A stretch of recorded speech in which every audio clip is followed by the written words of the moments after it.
나스닥도 지금 큰 폭으로 하락을 준비가 되어 지금 비트코인도 미리 움직인 거예요. 비트코인이 왜 빠졌어요? 라고 하면 비안전자산이잖아요, 비트코인이나 나스닥은. 근데 거기서 이러한 스마트머니 애들이 큰 돈이 빠져나갔다는 얘기예요. 여기 세력이 빠져나갔다는 얘기예요. 왜 빠져나가 있어요? 오늘 얘기 드린 내용을 얘네의 세력들이나 스마트머니 애들은 이미 다 알고 있어요. 그래서 진짜 비안전자산에서 제일 비안전자산이 비트코인이잖아요. 얘네들부터 빼버려. 그 다음에 나스닥 차례. 그리고 $1가 오르고 달러 인덱스가 오른다. 달러 인덱스랑 $1랑 똑같아요. 우리나라 돈은 전부 다 달러라고 했죠. 우리나라의 돈은 전부 다 달러예요. 그래서 $1랑 달러랑 똑같아요. 그래서 달러가 오르면 우리나라 주식도 하락하게 됩니다. 모든 국면이 지금 하락을 가리키고 있어요. 우리나라 코스피 사시는 분들 조심하셔야 돼요. 계속 얘기 드리고 있어요. 안녕하세요, 코인지몬부의 코인진입니다. 오늘은 단기적인 관점과 장기적인 관점에 대해서 여러분들에게 설명을 좀 드리도록 하겠습니다. 일단은 8월 28일 작년 8월 28일부터 비트코인은 개멸한다 라고 말씀을 들었던 이유부터 먼저 말씀을 드리자면, 물론 일봉상 이제 112일선이 이탈을 하면, 일봉상 112일선이 이탈하면 3일봉 112일선까지 오기 때문이죠. 그 다음에 오는 게 둘째치고 111선이 한 번, 두 번 터치가 되면, 세 번째 터치가 되면 이제 이전에는 지켜주었지만은 깨질 것이다 라고 얘기를 들었어요. 왜냐면 자기네들 평단이 세 번 터치되면 매도세가 강해지기 때문이죠. 자기네들 평단가가 세 번 오면 여러분들 심리상 어떻게 발동하겠습니까? 그걸 잘 이해하시면 되겠습니다. 그래서 차트적인 관점에서는 이렇게 말씀드렸는데, 현재 상황과 유동성 관점에 대해서 얘기를 드려야 되니까 말씀을 드리자면, 실제로 이제 TGA 잔고가 있어요. 이게 여러분들이 지금 보고 계시는 게 TGA 잔고입니다. 어떻게 보면 시중의 돈들이, 이게 올라가면 시중의 돈들이 말라가는 거고, 이게 내려가면 시중의 돈들이 풀린다라는 이 재무부의 지갑입니다. 미국 재무부의. 그래서 실제로 4월달 뭐 이때쯤이나 4월달쯤에는 이렇게 다 내려오죠. 근데 6월달부터, 25년도 6월달부터 TG의 잔고가 3천억이었던 3천억 달러였던 TG의 잔고가 10월달까지 이제 8천억 달러로 오릅니다. 그래서 시중의 돈들이 5천억 달러가 이 시장에 들어왔다는 얘기입니다. 이 재무부의 지갑으로 들어왔다라는 얘기입니다. 그래서 6월 달부터 쭉 올라가 있는 걸 보고, 물론 차트 관점에서 아까도 말씀드렸다시피 일봉상 111선이 이탈이 되었고, 일봉상 111선이 8월 달에 이탈이 되었고, 일봉상 111선이 깨졌다는 얘기는 3일봉 111선까지 온다라는 뜻이었죠. 이 금방 제가 체크한 곳이 일봉 111선 이탈입니다. 일봉이 111선 이탈하면 111선 3일봉상으로 도달을 하게 됩니다. 근데 그래서 결국에는 일봉상으로 111선이 이탈하고 난 다음에 살짝 올랐죠. 그래서 이건 한정적일 것이라고 봤어요, 상승을. 왜 그러냐면 시중의 돈들이 없어지는, 유동성이 없어지고 있으니까. 6월 달부터 이때 8월 달쯤이었으니까, 그죠? 올라가고 있는 추세이기 때문에 시중의 돈들이 유동성이 흡수가 되는 과정이기 때문에 비트코인도 상승은 한정적일 것이다. 그래서 가짜 상승이다라고 여러분들에게 여러 가지로 말씀을 드렸습니다. 그래서 지금 상황에서, 지금 현재 일단은 TG의 잔고가 10월달 이후부터 지금 박스권이에요. 8천억 달러인데, 지난 영상에서도 말씀을 드렸었던 내용인데, 이제 비트코인 10월에 매수해라. 조금 더 디테일하게 보실 분들은 이 영상을 한 번 더 보셨으면 좋겠습니다. 오늘 좀 짧게 얘기 드릴게요. 얘기 드렸던 부분이라서. 그래서 4월 달에 미국 재무부에서 자금 조달 계획서라고 매 분기마다 발표를 하는데, 4월 15일 날에는 미국에 세금을 내는 날입니다. 종소세 내는 날. 그러면 시중에 있는 돈들이 시장으로 빨려 들어와요. 그러면 이게 목표치가 매 분기마다 자금 조달 계획서에 발표를 하는데, 지금은 8천억 달러죠. 여기서 2천억 달러를 더 시중의 유동성을 빨아들일 것이다 라고 이미 계획서를 발표를 했습니다. 그래서 1조 달러까지 최대치, 지금까지에 대한 최대치를 모을 것이다 라고, 시중에 있는 돈들을 빨아들일 것이다, 1조 달러까지 채울 것이다 라고 이미 계획을 발표를 했습니다. 그래서 지금 비트코인은 유동성이 많아지는 것보다 유동성이 시중에 있는 유동성들이 말라가는, 조금 더 말라가는 시기가 올 것이다 라고 보시면 됩니다. 그래서 세 번째 근거는 이거였죠.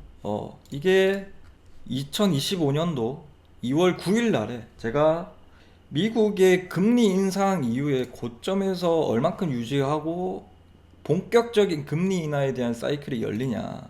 그래서 이렇게 동결을 하고 얼만큼 뒤에 지속이 되고 금리 인하를 하는지, 최대치가 이제 2개월에서 최소 2개월에서 15개월입니다. 그래서 2025년도 2월 9일 날 올려들었던 내용 중에 지금의 비트코인의 폭주가 2개월에서 8개월 이후 하락장이 시작이 될 거다. 그래서 딱 정확하게 8개월 이후에 10월 9일 날부터 비트코인이 또 10월 9일부터 어떻게 보면 고점이죠. 딱 10월 9일부터 여러분들이 기억하기 쉽게 10월 10일 날이 여러분들이 잊지 못할 대규모 하락이 일어났던 그 시기입니다. 10월 10일. 그죠? 하루 만에 7%가 빠졌어요. 7%. 꼬리를 더하자면 시가 대비해서 10%나 빠지는 그런 일이 발생했던 자리입니다. 그래서 고점도 정확하게 예상을 했었죠. 그래서 이러한 것들을 대립을 해보면 아직까지도 비트코인은 추가적인 하락이 남았다라는 거 여러분들 쉽게 눈치챌 수 있을 겁니다. 그래서 여기는 이제 거시 경제 관련 내용이고 매크로 경제랑, 그래서 어디까지 하락할 것인지에 대해서는 이제 차트를 보면 됩니다. 그래서 일봉상 896일선이 이탈이 되면, 그죠? 896일선이 이탈이 되면 역별까지 하락할 것이다 라고 여러분들에게 말씀을 드렸었죠. 계속 꾸준하게 말씀을 드렸던 내용입니다. 그래서 896일선 이탈이 되었죠. 그래서 여기를 지지를 해주면 하락이 아닌, 이 896일선에 지지를 해주면 하락이 아닌 조정일 것이다. 그래서 이 부분을 잘 염두를 하셔야 된다라고, 떨어질 때 지기 전에 여러분들에게 미리 말씀드릴게요. 깨졌죠. 왜 그러냐면 이 고점의 시작점이 896일선이죠. 이 896일선은 뭘 뜻하냐면 제일 장기 이평선이에요. 4년 이평선인데 4년 동안 홀딩하고 있는 홀더들의 평단가입니다. 전 세계 사람들 평단가죠. 그럼 당연하게 4년 동안 홀딩할 수 있는 영역은 세력들이 평단가라고 볼 수가 있겠죠. 그래서 이 세력들이 여기에서 매도를 안 했으면 자기네들 평단가를 지켜줬을 거죠. 그래서 이 고점에서 팔았냐 안 팔았냐라는 증거를 이제 여기서 이탈 여부를 보고 판단을 하는 거죠. 그래서 여러분들에게 쉽게 설명을 드리기 위해서 이 고점의 시작점이 깨지면 세력들이 나갔으니까 하락이 시작이 된다. 그래서 역배열까지 하락을 하는데 896일선이 이탈되었죠. 그러면 이 1796일선 부근에서 역배열이 완성이 된다라는 거를 여러분들이 2022년도의 차트를 보고 파악을 할 수가 있습니다. 그래서 저도 2022년도에 이때 최저점을 맞췄던 기준이 896일선과 448일선 역배열이 완성이 되고 1월 1일 날이 역배열이 완성이 되는 시기를 여러분들에게 말씀을 드렸죠. 그 다음에 기준점입니다. 기준점. 일단 최소 보수적으로는 55K까지 빠질 거라고 보고 있어요. 그래서 1792일선은 이게 1792일선까지 포함해서 역배열을 보면 안 돼요. 그래서 896일선까지 역배열까지 하락을 할 것인데 최대 보수적으로 어디까지 우리가 숏을 먹을 수 있는지에 대해서 여러분들 궁금하잖아요. 그래서 55K 부근에서 역배열이 완성이 될 자리다 라고 기준선으로 보시면 됩니다. 실제로 2022년도에는 1792일선보다 더 밑으로 빠지게 되면서 밑에서 역배열이 완성이 되죠. 기준선으로 보면 됩니다. 이보다 더 하락을 할 수 있지만은 보수적으로 1791선을 일단 1차적으로 보고 있다. 그 다음에 여러분들이 이제 역배열이 완성이 되었을 때 우리가 물론 크게 바닥에서 못 팔더라도 이렇게 똑같이 될 수는 없겠죠. 역배열이 완성이 될 때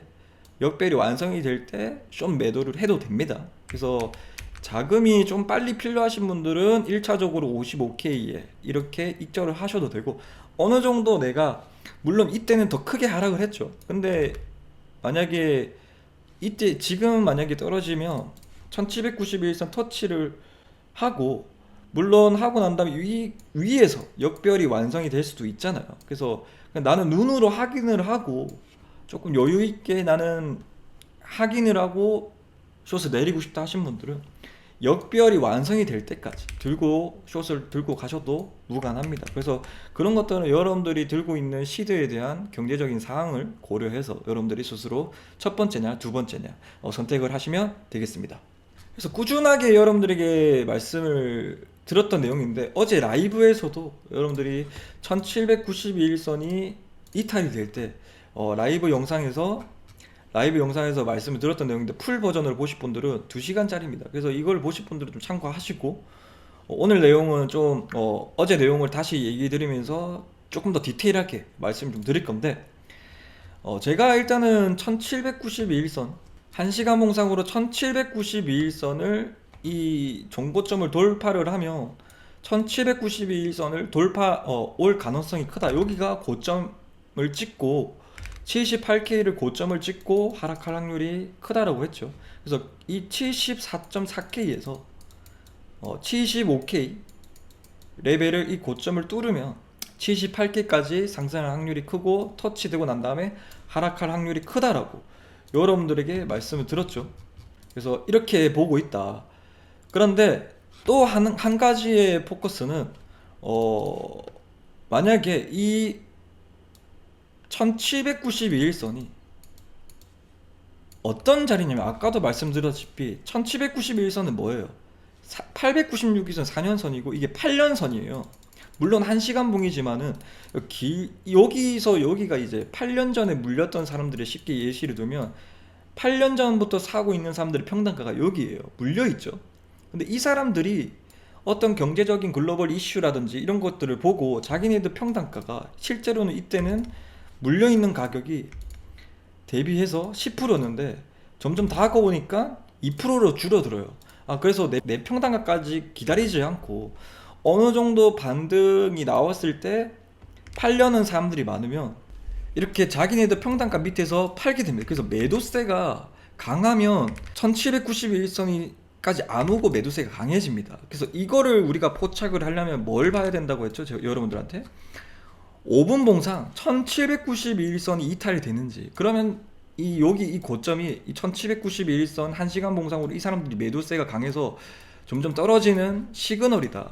그래서 5분봉 1792일선이 이탈이 되는지 여부를 좀 보셔야 된다. 그러면 1시간 봉상으로 78K가 안 올 수도 있다. 두 가지에 대한 근거를 여러분들에게 말씀을 드렸었죠. 그래서 무조건 거기까지 온다라고 보는 부분이 아니고, 그래서 저희 이제 제 포지션 공유방이 있어요. 무료 선물 포지션 공유방이 있는데 이 OKX나 빙X로 가입을 하셔서 저에게 텔레그램 1대1로 주시면 실시간으로 이제 저희 브리핑이나 제 포지션이나 같이 소통할 수 있는, 제 포지션을 그대로 따라갈 수 있는 방이 있는데, 관점을 들을 수 있는 방이 있는데, 거기서 뭐라고 말씀드렸냐면, 거기서 1시간봉 뚫는지를 보고 알 수 있다. 이전에 얼만큼 상승하는지에 대한 그래서 여기서 하락할 수도 있다. 매도세가 강하면 1791선까지 안 오고 하락할 수도 있다.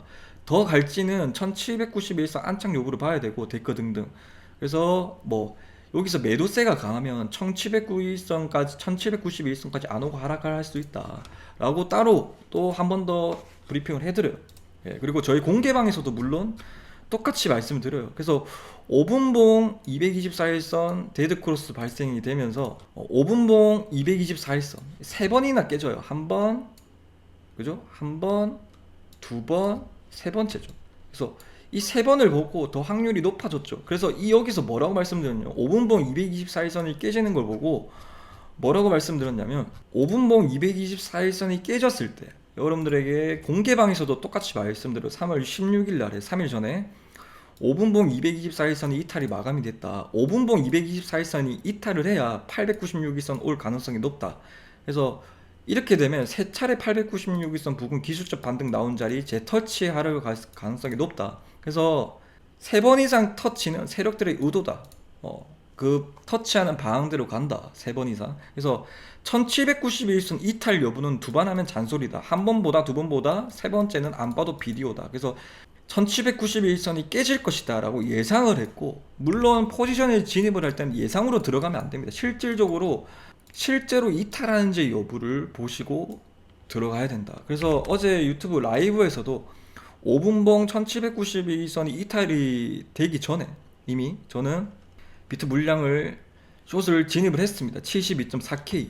그래서 지금 현재 23,000달러 수익 중이고, 저희 선물방에서는 이미 1월 22일 날에 89.8K에 숏 진입을 이미 해 있습니다. 그래서 저도 이 반등에 1791선 이 이탈에 지금 3억 정도에 대한 시드를 지금 숏을 진입을 했고, 89.8K에 지금 그대로 홀딩을 하고 있습니다.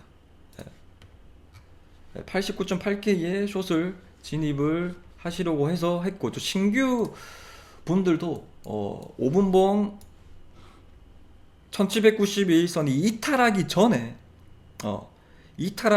터치될 때 이건 깨지겠다라고 예상을 해서 72.3K의 신규 진입하실 분들이나 물타기 하실 분들이나 뭐 불타기로 하실 분들 현재가 진입 요망이다라고 얘기를 들었는데, 바로 1791선이 이탈이 되자마자 지금 10배 기준이니까 거의 3-4%가 빠졌어요. 지금 살짝 반등을 쳤죠.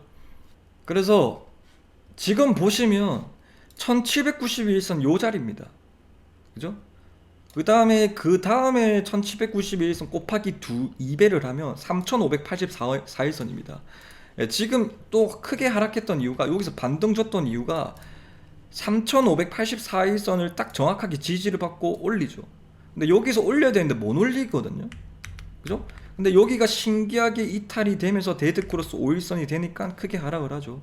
그러면 지금 단기적이게 또 여기서 하락할 수 있는 거는 69K죠. 7168일선 5분 봉상으로.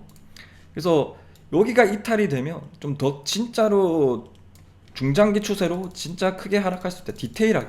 그래서 처음에 여러분들 큰 폭으로 1792선이 이탈이 하면 일단 대략적으로 전체적인 큰 프레임에서 일봉상으로 1791선이 오려면, 일봉상으로 1791선이 55K를 도달하려면 당연하게 5분봉상으로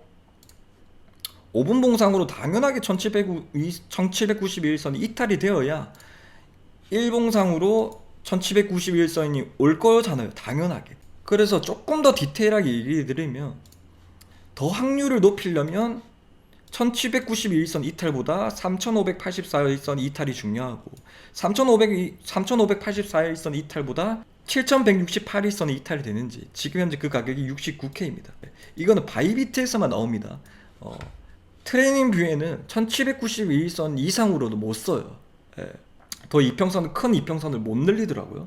그래서 지금 여러분들이 봐야 되는 거는 69K 7168일선이 이탈이 되는지 여부를 보셔야 된다. 그러면 우리가 조금 더 크게 하락을 할 수 있겠구나, 단기적인 관점에서. 그래서 이쨌거나 저쨌거나 뭐 여러가지 여기서 반등을 치든 저쪽으로 하든 간에 55K까지는 일단은 최종 목표를 올 것이다라고 봅니다. 그래서 단기적인 관점에서 여러분들에게 디테일하게 설명을 드리고, 물론 크게 제가 브리핑하기에는 여러분들 55K까지 옵니다, 기다리세요 하면 되겠죠. 근데 여러분들은 레버리지를 쓸 거 아니에요. 그래서 단기적인 관점에서 여기서 반등이 나올 수 있겠구나, 뭐 어떻게 할 수, 대응을 할 수 있으니까 단기적이게 어디서 반등을 칠지에 대해서도 이게 저만 가능한 일이에요. 저만. 여기서 반등을 살짝 치죠. 여기서 반등을 치죠. 그 다음에 여기서 반등을 칠 수 있으니까 여러분들 각자 스스로 여기서 반등을 칠 여력이니까, 적어도 이제 여러분들이 레버리지 운영을 쉽게 대응을 할 수가 있는 영역이죠. 어디서 물을 타야 되는지, 어디서 조심해야 해야 되는지, 기술적 반등이 일어나는 구간들을, 진짜 말도 안 되는 얘기예요 사실상. 그래서 다른 유튜버 분들이랑 다르게 어디서 반등이 나올지에 대해서 진짜 점괘처럼 얘기를 드릴 수 있는 사람은 저밖에 없을 거라고 저 또한 자부합니다. 실제로 딱 3584일선에서 자로 잰듯이 반등이 나오고, 진입가가 손절가가 되는 구간이죠. 그래서 이탈하자마자 폭락이 나오고, 그죠? 그래서 원래는 이평선이 우리 지지와 저항을 알려주는 용도로 쓰이지는 않아요. 여러분들이 이평선에 대한 거를 뭐 책을 보시면 그런 내용이 원래는 정석적으로 이렇게 나옵니다. 그냥 그렇게 보시면 되고, 조금 더 이제 거시경제에 대한 내용들을 설명을 드리자면 뉴욕 증시 유가 급등, 금리 동결에 일제히 하락을 했어요. 그래서 여러분들이 제일 우려하고 있는 내용 이거죠. TJ 잔고가 이게 좀 많이 풀어버리면 TJ 잔고가 좀 올라와 있죠. 급격하게 경기 침체나 이런 것들이 와서 뭐 어느 정도 주가를 견인하기 위해서 이거 재진님 재무부에서 TJ를 살짝 풀어가지고 이렇게 되면 또 반등 크게 나올 수 있는데 이러한 부분은 염려하지 않은가요? 라고 질문하신 분들이 많아요. 그런데 미국에서 돈을 풀 수 있는 기관들이 누군가요? 여러분들이 흔히 알고 있는 연준이죠. 연준에서는 돈을 풀 수 있는 사람들이 연준이에요. 연준. 새로운 돈을 풀 수 있죠. 새로운 돈. 새로운 돈을 풀 수 있죠. 연준에서 돈을 풀 수 있어요. 근데 여러분들이 연준에서만 돈을 푼다고 생각하지만은 미국 재무부에서도 미국 정부에서도 풀 수가 있어요. 돈을. 어떻게 푸냐면 풀어둔 돈을 가지고 모여있는 돈들 있잖아요. 얘네들이 돈을 풀 수가 있어요. 근데 연준에서는 지금 유가 상승 때문에 그죠? 금리 동결을 했어요. 그러면 또 우리가 또 염두해야 되는 건 재무부죠. 근데 재무부가 지금 돈을 풀 수 있는 상황이냐? TG의 잔고에서 돈을 풀 수 있는 상황이냐? 아니에요. 이미 아까 서두에 말씀드린 내용처럼 4월 달에 TG의 잔고를 1조 달러까지 모은다라고 얘기를 했어요. 예. 그리고 세금 기간이라서 4월 15일 날에 미국의 세금 종소세 내는 날이어서 더 시장에 있는 은행의 지급 준비금들이 이제 빨리는 거예요.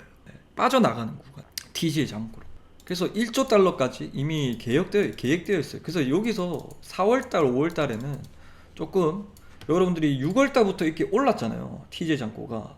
6월달부터 쭉 우리가 솔직히 조심해야 되는 장이죠. 이런 TJ만 보더라도. 4월달에 이렇게 4월 10일날이 이렇게 올랐잖아요. 오르면서 6월달이 여기거든요.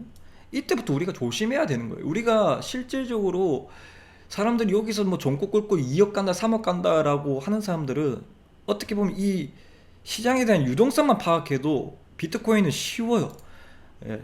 주식이나 이런 것들은 뭐 제일 어려운 거고 비트코인이 제일 쉬워요. 왜 쉽냐면 비트코인은 공급과 수요로만 가격이 책정돼요. 공급은 이미 픽스 박혀 있죠.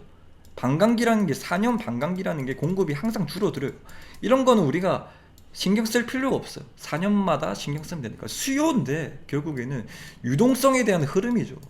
그래서 이 TJ 잔고가 아주 중요해요. 제일 쉬워. 이거 하나만 딱 해놓으면 우리가 희망회로를 해야 될지 말아야 될지 이미 답지가 나와 있는 거예요.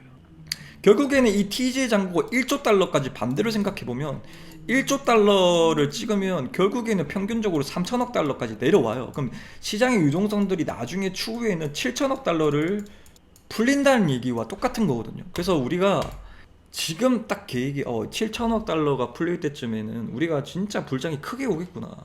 우리가 제대로 된 기회를 잡아야 되겠구나. 라고 생각을 하셔야 됩니다. 알겠죠? 그래서 지금 제가 딱 하고 싶은 얘기는 미국 연준에서는 지금 금리를 인하를 해버리면 인하를 하면 어떻게 돼요? 새로운 돈이 풀리는 거잖아요. 그럼 물가가 어때요? 물가가 안 그래도 지금 오늘 새벽에 PPI 물가 생산자 물가 지수가 지금 예상치를 상회를 해버렸어요. 예, 이렇게 물가가 안 잡히고 있는데 미국 연준에서 지금 금리 인하를 해서 새로운 돈을 풀 수 있을까요? 심지어 지금 연준에서는 아직도 QT 양적 긴축을 지금 하고 있죠. 시장의 유동성들을 일부를 또 걷어들이고 있어요.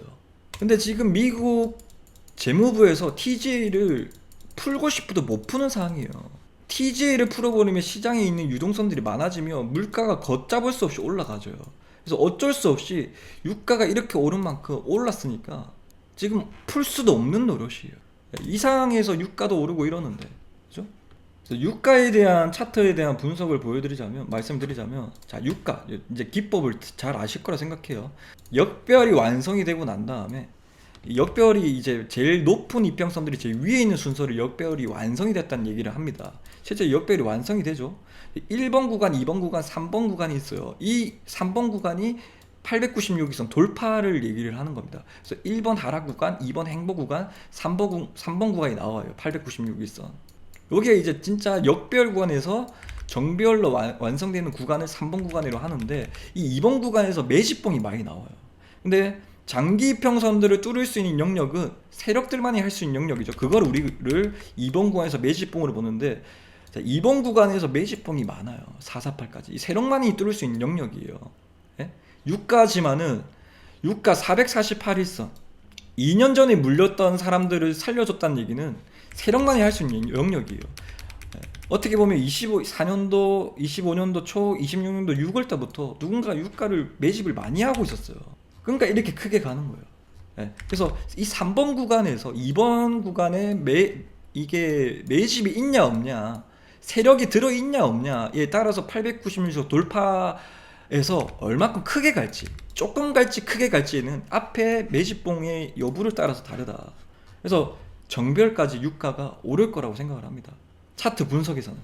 그러면 지금 중동 정쟁이 이걸 오래 갈까요? 장기전으로 갈까요? 단기전으로 갈까요? 이게 저는 문제가 아니라고 생각해요. 왜 그러냐면 여러분들이 큰 돈을 벌려면 남들과 다른 생각을 해야 돼. 뉴스에서는 장기전이냐 단기로 갈 것이냐, 예? 이걸 지금 따지고 있죠. 근데 자 봐요. 제 설명란에, 제 유튜브 설명란에 남들과 다른 돈을 보고 싶으면 남들과 다른 생각을 해라. 다른 사람들이 포커스를 맞추고 있는 것들을 포커스를 맞추면 안 됩니다. 결국에는 지금 어떠한 상황이냐면, 자, 미국이 이란을 석유가 나오는 파이프라인, 석유를 만들어지는 이 파이프라인을 미국이 미사일로 요격을 했어요. 여기 이것 때문에 지금 유가가 오른 거예요. 결국에는 여기서 종전을 하더라도 이 파이프라인이 다시 이게 복구를 하려면 1, 2년이 걸려요. 진짜 짧아봤자 6개월이라고 하더라고요. 길면 1, 2년. 근데 이게 왜 그러냐면, 이게 또 한 가지 문제, 이게 장기전으로 가버리면 계속 원래는 기름이 이렇게 왔다 갔다 하면서 파이프라인으로 가고 하면 이게 어떻게 보면 이게 원활하게 가잖아요, 이게. 예? 근데 이게 딱 석유가 중단이 돼버리면 여기가 굳어져요. 굳어버리거든요. 그럼 아스팔트처럼 단단하게 굳어지면서 이게 복구 시간이 더 길어져요. 저쨌거나 이쨌거나 유가의 폭등은 막을 수가 없어요. 그래서 이 유가 문제가 단기적으로는 악영향입니다. 딱 역별이 완성이 되고 상승하면 정별까지 상승을 해요. 그래서 유가가 이제서야 시작이 됐다. 예, 뭐 해외 선물 하시는 분들 유가를 어느 정도 사놓으시는 것도 괜찮은 방안입니다. 예. 그리고 이제 원달러로 한번 볼게요. 원달러. 지금 원달러가 이제 테더 가격으로는 1488원입니다. 그죠? 지금 역푸예요. 0.8%. 저 같은 경우에는 여기 진입을 했을 때 3억 정도를 태웠을 때 역푸 2%대 3억 정도를 해서 지금 좀 많이 올랐어요. 0.9%대 해가지고 1467원에 테더를 샀습니다.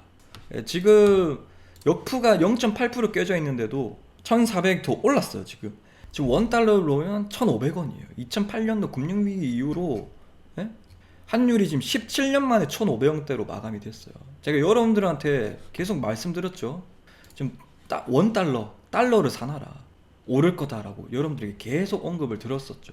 그래서 달러 인덱스를 보면, 자, 달러 인덱스를 아까 원유 차트보다는 덜 갔지만은, 자, 역별이 딱 완성이 되죠. 완성이 되고 이제 224를 뚫어줬어요. 지금 이 달러가 오르면 비트코인 가격은 올라갈 수가 없어요. 예를 들어서 100K잖아요. 이게 저번 영상에서 말씀드렸던 내용인데 100K잖아요. 여기서 이렇게 올라보면 10% 올라요. 그러니까 가격은 1년 동안 비트코인이 그대로라고 칩시다. 1년 동안.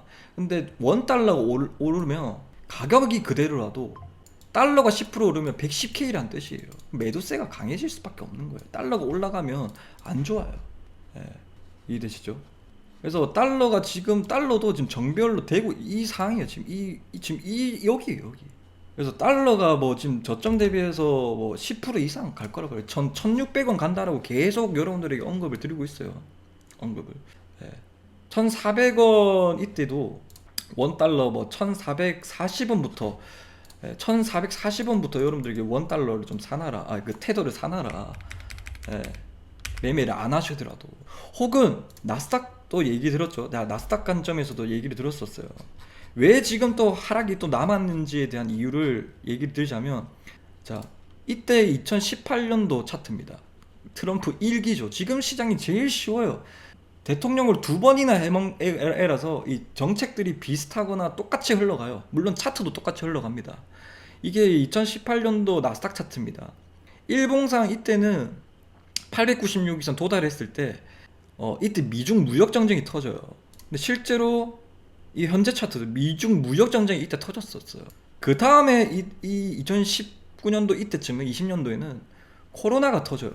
지금 앞으로 우리가 뭔지 모를 코로나만큼에 대한 경기 침체가 온다는 얘기죠. 그죠?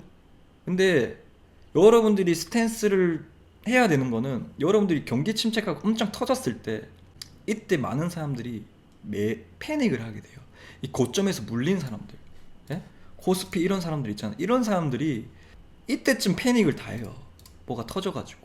예, 진짜 걷잡아서 여러분들 공포를 느끼는 구간, 요런 구간이에요. 우리는 요런 구간을 지금 현금화를 하거나 숏을 포지션을 잡으면서 우리는 지금 해칭으로 들고 있지만은 진짜 지금 매수해서 홀딩하고 있는 사람들 여기서 다 털려요. 예, 그래서 제가 딱 말씀드리자면 경기 침체 발생 시 보통의 일반적인 투자자들은 바닥에서 전량 매도 패닉셀을 하게 됩니다. 근데 스마트머니 투자자들은 침체에 대한 포커스보다 물가에 대한 포커스를 맞춰야 돼요. 그래서 경기 침체에 대한 포커스를 맞춘 사람들은 기회를 못 잡게 돼요. 그러니까 물가가 2%가 잡혔는지에 대한 포커스를 맞춰야 돼요. 그래서 물가만 잡혀 있다면 바닥에 전량 매수, 위기를 기회로 만들 수 있다. 경기 침체는 주가의 바닥이 시그널이다. 침체가 터졌을 때는 이미 주가는 바닥권 근처로 이미 와 있다. 자, 경기 침체가 터졌을 때 언제입니까? 이때가 SBB 은행이 터졌을 때예요. 이미 바닥을 찍고 상승하고 있는 중간에서 SBB 은행이 터져요. 이때 제가 뭐라고 말씀드렸냐면 올해 최종 기준금리가 더 높아질 것 같다고 말했습니다. 그런 사태를 겪고 있는 실리콘밸리 은행에 대해서 영업 정지 조치를 내 9.8에서 20.8K 레벨까지 가능성이 크다. 111선에서 롱을 타셔라. 1년의 장기 이평선을 뚫고 난 다음에 뚫어졌던 라인이 지금 현재 지지를 해주면 상승 흐름에 대한 조정이다. 지금 이렇게 말씀드렸어요. 그죠? 그때가 요때입니다. 여기 19.8K까지 하락할 수 있다. 그래서 항상 악재는 이게 SBB 은행이 미국의 중소은행 큰 은행이에요. 여러분들 작게 생각하면 안 되고 국민연금 투자 얘네들도 전체 자산이 1458조 원이에요. 얘네들도 우리나라 국민연금 투자를 하는 곳이 이때 SBB 은행에 투자를 해서 일부 손실을 봤었어요. 엄청 네임드입니다. 실리콘밸리 은행이. 근데 그 은행이 파산하니까 사람들이 패닉셀을 하죠. 근데 왜 올랐냐가 중요한 거예요. 이때 심리가 금리 인상 비스텝을 했었잖아요. 갑작스럽게 0.75%짜리 금리 인상을 해버려요. 파월이. 그러니까 그 이후에 실리콘밸리가 터져버려요.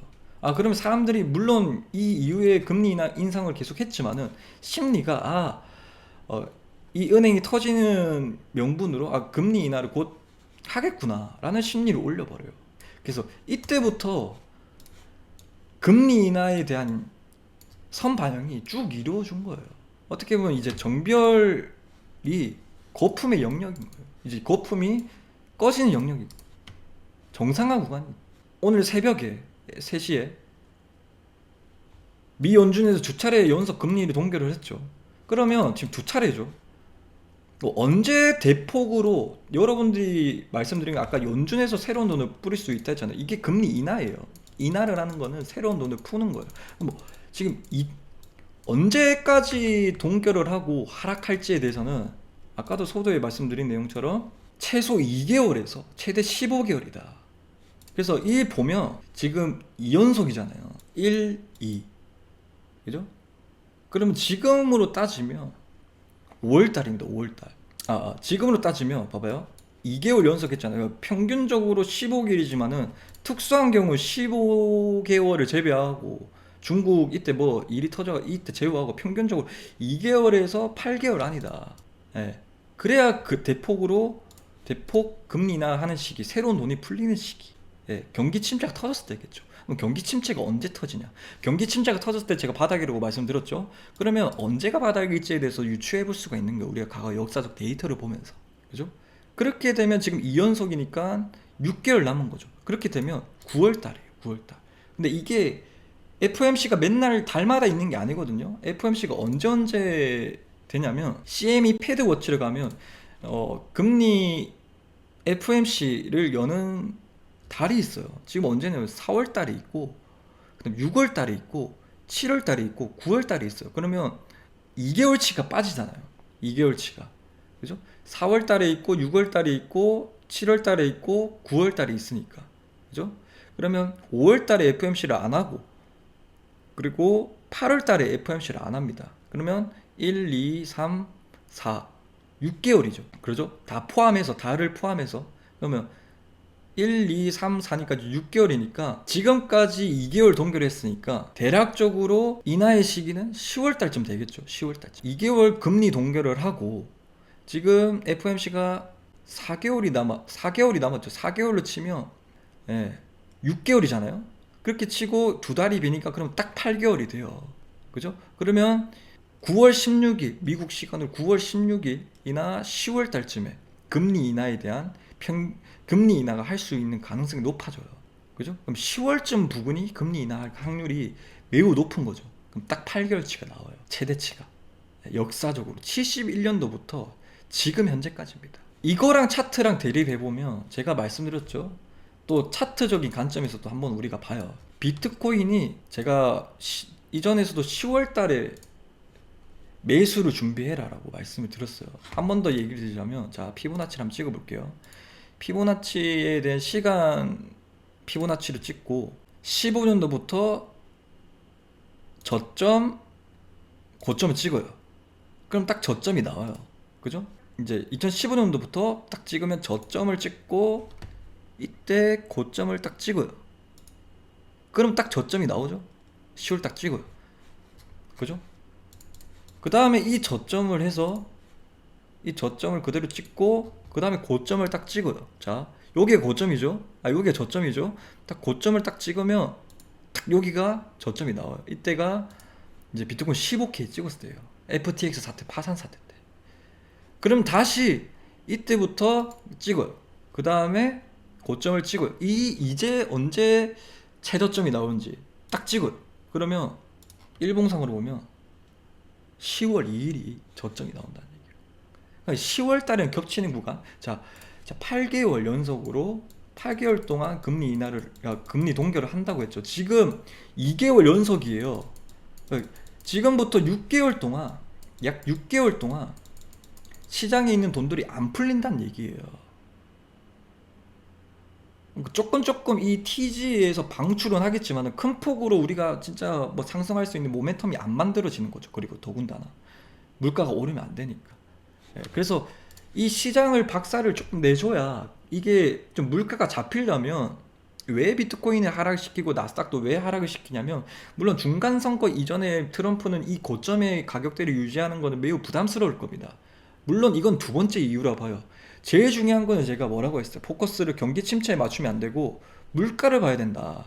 물가만 잡히게 되면 금리 인하를 쉽게 할 수가 있다. 물가가 이게 금리 인하를 하려면 물가가 있으면 안 돼요. 그러면 진짜 스태그플레이션이 발생이 돼요. 70년대처럼. 그럼 진짜 완전 대혼란이 와요.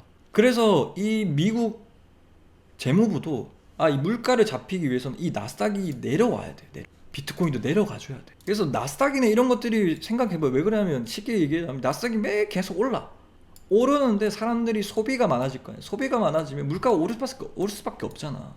그죠? 그러니까 이거를 지금 중간 선거 이전에 물가도 잡힐 거면 지금 주가도 부담스러우니까 그 전에 빼려는 작전이에요. 그러니까 4월 달에 1조 달러를 얘네들이 모으는 거예요.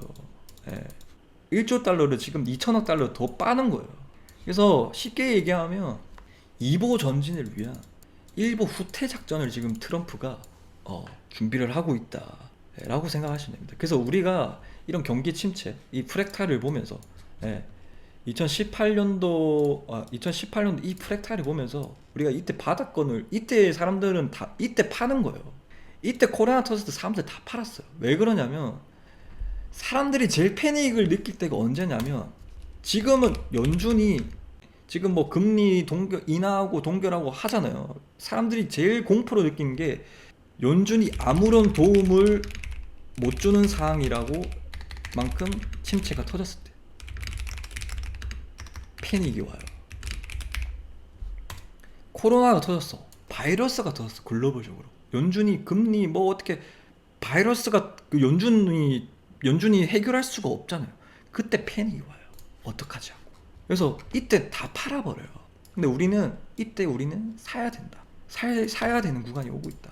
그래서 제가 유튜브 초창기 때 제 첫 영상이 뭐냐면 경기 침체에 대한 포커스를 맞추면 안 된다. 경기 침체에 맞추면 안 된다. 인플레이션에 포커스를 맞춰야 된다. 부의 재편을 얻을 수가 있다. 그래서 물가 지수는 폭등하고 둔화하고 폭등하고 둔화하고 폭등하고 둔화합니다. 이 과정 속에 우리가 그냥 흘러가고 있는 거예요. 사실상. 예. 그래서 둔화의 시기가 올 거란 얘기입니다. 전체적인 폭을 보면. 예. 그래서 오늘 좀 정리를 해드자면 나스닥도 지금 큰 폭으로 하락을 준비가 되어 있다. 지금 점점 비비고 있죠. 지금 비트코인도 미리 움직인 거예요. 비트코인이 왜 빠졌어요? 라고 하면 비안전자산이잖아요. 비트코인이나 나스닥은. 근데 거기서 이러한 스마트머니 애들이 큰 돈이 빠져나갔다는 얘기예요. 여기 세력이 빠져나갔다는 얘기예요. 왜 빠져나가 있어요? 오늘 얘기 드린 내용을 얘네의 세력들이나 스마트머니 애들은 이미 다 알고 있어요. 그래서 진짜 비안전자산에서 제일 비안전자산이 비트코인이잖아요. 얘네들부터 빠져나가요. 빼버려요. 그 다음에 나스닥 차례. 그리고 $1가 오르고 달러 인덱스가 오른다. 달러 인덱스랑 $1랑 똑같아요. 우리나라 돈은 전부 다 $1라고 했죠. 우리나라의 돈은 전부 다 달러예요. 그래서 $1랑 똑같아요. 그래서 달러가 오르면 우리나라 주식도 하락하게 됩니다. 모든 국면이 지금 하락을 가리키고 있어요. 네, 지금 여러분들 주식 하신 분들, 우리나라 코스피 사신 분들 조심하셔야 돼요. 계속 얘기 드리고 있어요. 제가 나스닥 코스피 사야 되는 구간도 여러분들한테 얘기를 들었어요. 그죠? 미국이 인하를 할 때, 그죠? 2024년도, 25년도 인하를 할 때, 이때 사두셔야 돼요. 미국이 금리 인하를 해버리면 달러가 싸지잖아요. 달러가 싸지면 우리나라 돈도 달러라고 했잖아요. 그럼 싸진 건 어때요? 많아지죠. 돈이 많아지는 거예요. 그러니까 주가가 오르는 거예요. 네. 근데 지금 금리 동결, 미국이 금리 동결을 해버리면 우리나라 돈도 유동성이 말라지는 겁니다. 그래서 우리나라가 미국에 여러분들 왜 우리 코스피 하는데 미국을 왜 뭐 금리 인하를 하는지 동결을 하는지 왜 FOMC를 보는지 이해가 안 되실 분들은 이해가 안 되시는 분들이 있을 거잖아요. 미국이 이렇게 깊숙하게 우리 경제에 들어와 있어요. 우리 원화는 전부 다 달러예요. 달러. 네. 우리 한국은행에서 발행을 하잖아요. 돈을 5만 원권을 발행을 시키잖아요. 그죠? 얘네들은 어떤 걸 담보로 이 5만 원권을 발행을 하냐면 달러예요. 달러. 그걸 우리 흔하게 외환보유고라고 하는 거예요. 외환보유고 안에 있는 달러의 담보로 우리나라의 돈을 푸는 거예요. 네. 그러니까 그 안에 있는 달러들이 싸지면 우리나라 돈들이 많아지는 거고, 달러가 올라가면 우리나라 돈들이 줄어드는 겁니다. 그래서 $1 달러 인덱스 흡사하게 똑같이 가는 이유가 이거예요. 네. 제지님 달러 인덱스랑 우리나라 $1는 다르잖아 라고 생각하시는 분도 있을 것 같아서 말씀을 드립니다. 네. 어쨌든 오늘 영상은 여기까지 하도록 하겠습니다. 궁금하신 내용들은 댓글로 적어주시면 제가 말씀드리겠고, 혹시나 뭐 제 포지션을 따라가고 싶다, 편하게 매매하시고 싶다 하신 분들은 더보기란에 OKX 가입 이후에 저에게 텔레그램 1대1 메시지 주시면 좀 더 안전한 투자를 하기 위해서 제가 어느 정도 브리핑을 좀 실시간으로 해드리고 있으니까 간점 공유방이 있어요. 여기서 차트 기법도 배우고 여러 가지로 여러분들에게 편하게 매매를 하실 수 있을 겁니다. 그래서 진짜 중요한 시기라고 봐요. 지금 여러분들이 일생일대의 기회가 오고 있고 지금도 늦지 않다고 봅니다. 관심 있으신 분들은 들어오실 분들은 들어오시고, 어쨌든 오늘 영상은 여기까지 하도록 하겠습니다. 여러분들 좋아요와 댓글 좀 많이 부탁드리도록 하겠습니다. 오늘도 끝까지 경청해 주셔서 대단히 감사드립니다.